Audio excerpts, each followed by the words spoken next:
Folks, we're going to be talking about what does defunding and disbanding police departments actually mean, and how will it affect the differing communities across this country. Dr. Alex Del Carmen, Associate Dean and Professor of the College of Liberal and Fine Arts School of Criminology, Criminal Justice and Strategic Studies at Tarleton State University in Fort Worth, Texas.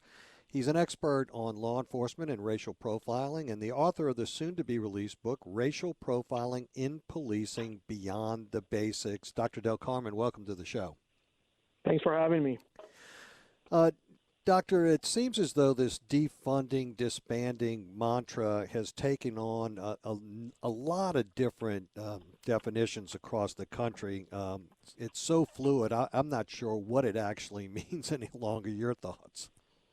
Well, there's been different interpretations of what it means, right? Some people say that it means completely dismantling police departments, while others argue that no, all it really means is refunding or redesigning the funding schemes of police departments, right? So, which sounds to be a more moderate approach to just simply shutting the police department down and taking away all the funding. Yeah, I've also heard re-engineering, reimagining what police actually do. It's almost as if, though, they approach the topic as though police actually have a choice.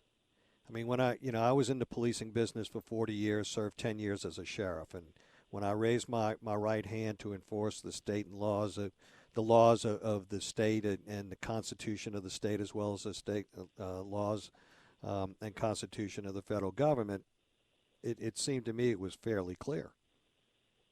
It is, and I think, part of the issue is what is the alternative, right? So some people are pointing at a small little town in New Jersey where they actually, defunded the department, fired all the officers, and sort of reconstituted a new police department with more of a community-oriented component. But, I see that as not necessarily feasible across the United States. Yeah, I mean, the truth be told, they ended up rehiring some of the same officers, kind of re-envisioned it, and the crime rate there is still not a pretty picture by any stretch of the imagination.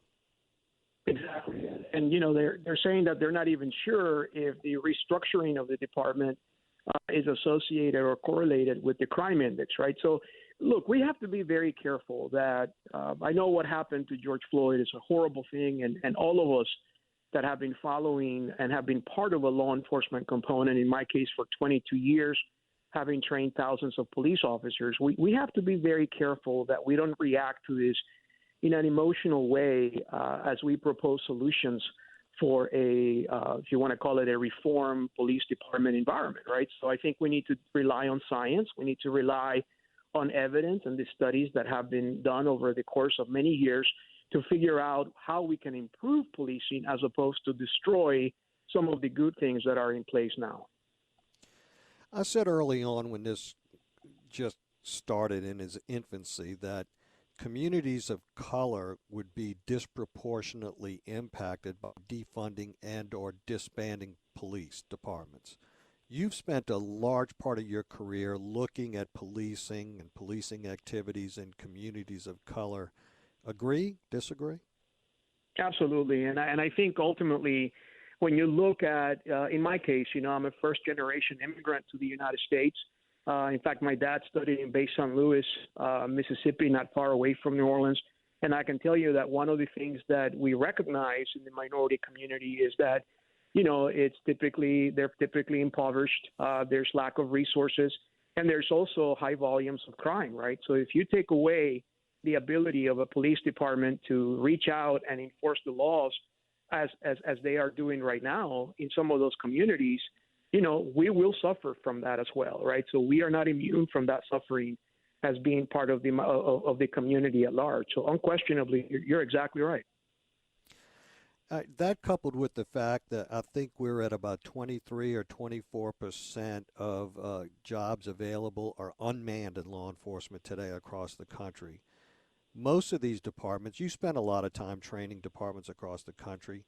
Do you see that same amount of distress as it relates to, human capital, boots on the ground matter, that the police are being asked to do more with less? And in large part, I think that might be a big contributor to a lot of the issues that we're seeing right now. Right, I do see it. And Chief Brown, the former chief of police in Dallas, who is now chief in Chicago, when we had the awful incident that ended up in the death of 5 police officers in the Dallas Police Department a number of years ago, he gave a great speech, which has now been memorialized as the speech that talks about how we've all asked police officers to do more than what they were ever signed up to do in its original stance, right? So we're asking them to be social workers, to be psychologists, to intervene in domestic violence incidents and whatnot. So I don't know that I've ever talked to a law enforcement officer that would not welcome to have some of those services be relieved by professionals in other areas. But part of the problem is that if you send a social worker to a domestic violence call, you're still going to have to protect that social worker with more police officers. So we have to find a practical way of being able to give the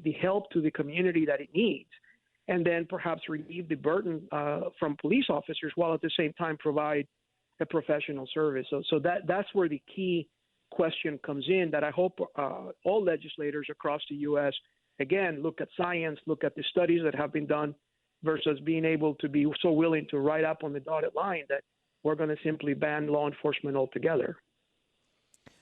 I hear a lot of jurisdictions across the country of this defunding mechanism, saying they want to take the money from policing and they want to put it into communities of color for boys' clubs, girls' clubs, things of that nature. I have a real difficult time, actually, after having been really involved in community policing for a large portion of my professional career, in understanding how things of that nature and connecting those dots really overcome what folks see as systemic racism. Well, I think part of the problem with that is that let's just assume for a second here that those things will make a difference, right? Let's just say that for all practical purposes, that investing in those communities is going to make a difference, right? First of all, why defund policing in order to do that? Why not find the money elsewhere in order to make that happen, since it will take years before we see the benefit of that? I mean, this is not something that we are going to see right away. So we have to plan for the interim, right? In the next 5 to 10 years, while these seeds are being planted and this wonderful outreach is being made, how is policing going to respond to those 911 calls and be able to do their traditional job while the funding is lacking at that point? Whether that means the absence of equipment, the absence of maintenance, reduction on training. How are we going to, allow or ask police to do their job in the next 5 to 10 years while these wonderful programs are working in the communities? That's what I'm really concerned about. Yeah, when I look at the priorities, obviously, if you defund the police, basically their funding goes to human capital, the salary and payroll-related expenses, equipment, automobiles, everything that they utilize in doing their job, and training. And you've been around the business a long time. I have too. The first place that's going to suffer is you need cars, you need human capital. Training falls by the wayside.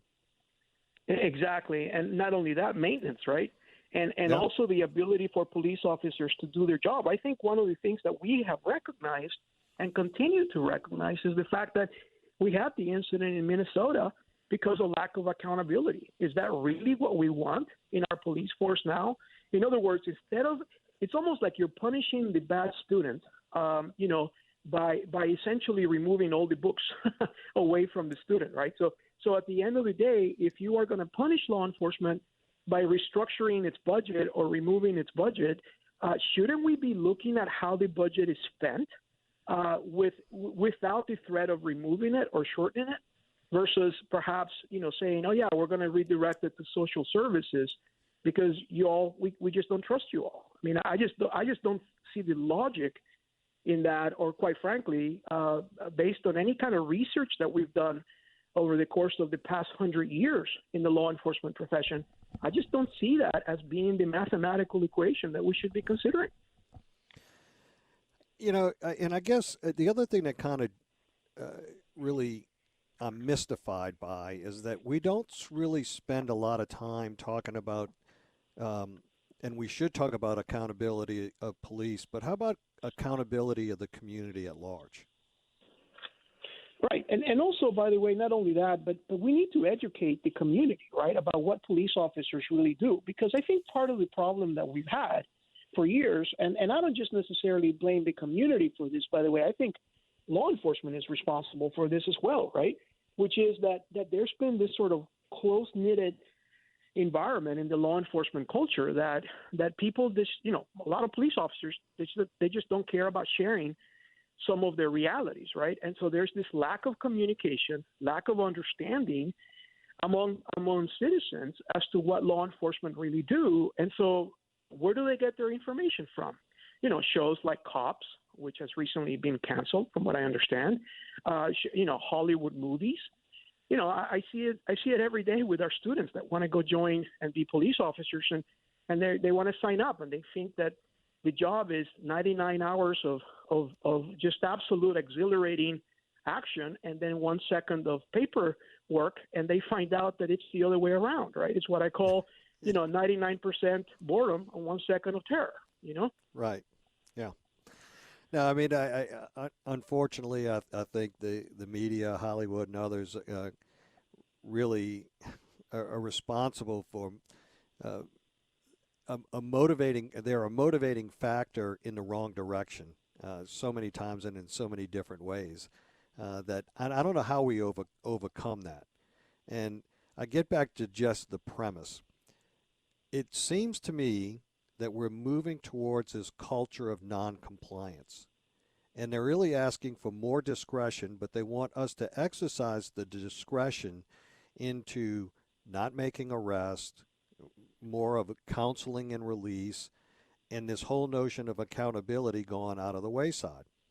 And I believe that when we start to exercise more discretion, and you've done a lot of work on racial profiling, I believe biases and prejudices rise to the forefront in the exercise of that discretion the more that you give.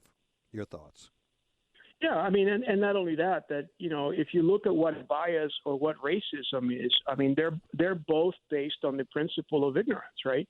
I mean, people that have, first of all, we all have biases, right? But the idea is, how do we become aware of those biases, both implicit and explicit, and then how do those manifest once that person puts on a uniform? And part of the challenge is that we need to, first of all, make sure that people recognize what their biases are, so that then they can address them once they put on their uniforms, and they can remember that they're there to adhere to the Constitution of the United States, not to show their personal favoritism or biases towards others. But the principal act of that is ignorance.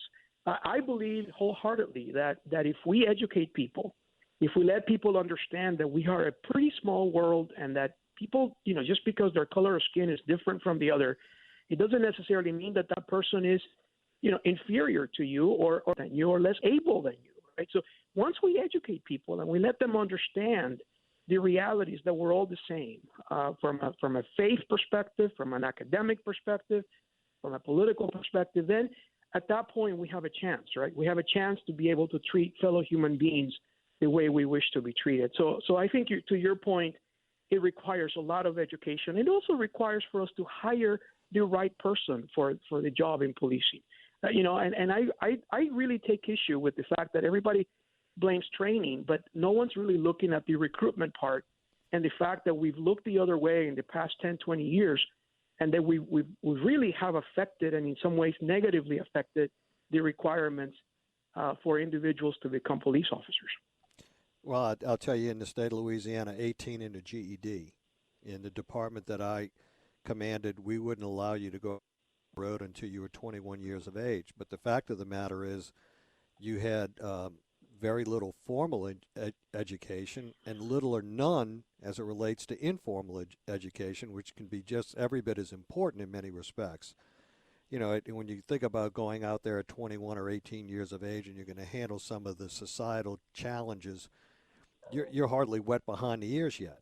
You haven't had many life experiences where you begin to be able to objectively deal with some of this, even from an intellectual perspective. Yeah, or a maturity perspective, for that matter, right? So I mean, what Absolutely. kind of life experiences do you bring to the job at the age of 18, right? So, and some people argue, look, you're old enough to defend our country, you should be old enough to be a cop. But at the end of the day, even comparing the military to law enforcement, they're very different job descriptions and very different theaters in which you operate. And I'll tell you this, from my perspective, I think once we had Ferguson and various other incidents across the U.S., which really gave a negative view of law enforcement in the past 5 to 10 years. I think a lot of law enforcement agencies, at least has been my experience, that many of them have actually started to panic about not having, many people at the next police academy. And so by virtue of that, they began to reduce and really look the other way when it comes to prior drug addictions and drug habits and educational levels and whatnot, for the sake of putting bodies in those police academies. And I predicted then, as I will say now, that is a grave mistake that we're going to be paying the price for many years to come. But what I think exacerbates the problem even more, Dr. Del Carmen, is that, in that case, in Ferguson, it was the whole, most of what people were left with was kind of a fabricated false narrative in the outcome. I mean, when you think about the DOJ investigation into that, it yielded very little of what everybody thought was presented on the front end of that case. Well, two of the chapters of the DOJ investigation were actually focused on the courts, right? So, I mean, look, no one's going to deny the fact that there was an endemic problem in Ferguson as it relates to, not having professional standards and obviously charging people. I mean, they would actually issue citations to people and consequently rearrest them once they showed up to court when they were asked the question, how did you drive here? And the person would say, well, I drove myself. And then they're like, well, you can't drive with an expired driver's license, so here's another ticket. I mean, look, clearly. Yeah, but none of that had anything to do with the conduct of Darren right. Wilson. In that particular incident, all of that stuff that came out in that DOJ report had nothing to do with the way that Darrell Wilson handled that response. Right. And so that's exactly right. And to your point, one of the things that they did is, they looked at other items, right? And that's my point. They looked at other issues that were actually in place at the time that highlighted some concerns that DOJ had, and I will say that when you look across the United States, some of the work that they've done is great. Like we've seen a lot of the things that DOJ has found in the course of many investigations that, are concerning. But I will put that aside to make this point, that all of this has had in the past 10 years to the law enforcement profession is of historical and perhaps unprecedented nature, because we are seeing this in our young men and women coming through college, that they absolutely do no longer want to go into a local law enforcement entity and want to go perhaps to the federal government to work for them or something else, because at the end of the day, who wants to be paid what a police officer makes, have the lousy hours that they have, and be able to put up with the insults and with the aggression that some people have towards them just because they wear a uniform. So it's coming at the crossroads, so we're going to have to figure this out very quickly, or else have to adhere to the option of not having a law enforcement entity in the future, which is what I'm concerned about. You and I both, Dr. Alex Del Carmen, thank you so much for joining us. Really appreciate your time and your comments this morning. Thank you, sir. Thanks for having me. All right, we'll be right back. 260-1870 or text 260-1870. This is Newell on WWF. This is Newell on WWF. This is Newell on WWF.